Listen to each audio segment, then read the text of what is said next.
বেশ কয়েক বছর আগের ভিডিও এটা, যেখানে আমরা সব ফ্রেন্ড সার্কেলটা একসাথে হয়েছিলাম। বেসিক্যালি এখানে আমরা একটা ফ্রেন্ডের বাসায় দাওয়াত খাইতে গেছিলাম সবাই মিলে। খাওয়া দাওয়া করার পর সবাই মিলে আমরা একদম রুফটপে চলে যাই। অনেক বেশি মজার ছিল ওই দিনগুলা, যেগুলো চাইলেও কিন্তু আর ফিরে পাওয়া যাবে না। এই যে বন্ধুত্বের একটা সুতায় আমরা একসাথে বাঁধা ছিলাম, এখন কিন্তু কেউ আর একসাথে নাই, যে যার মতো করে আছে। সবাই যার যার যোগ্যতায় বড় বড় পোস্টে জব করে এখন। আর এই যে এখানে আমাদেরকে নাচ দেখাচ্ছে আনিস, ও হচ্ছে একজন ব্যাংকার। কেউ কেউ আবার বিদেশে সেটেল হয়ে গেছে। সবাইকে এখন অনেক বেশি মিস করি। আসলে সময়টা খুব অদ্ভুত একটা জিনিস, সময়ের সাথে সাথে সবকিছুই পরিবর্তন হয়ে যায়।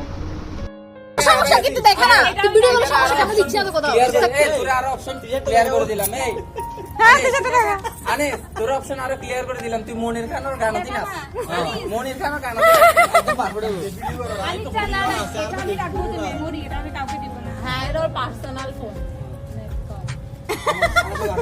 কি রে আরে নিশি আছে আরেক সৌরভ আছে।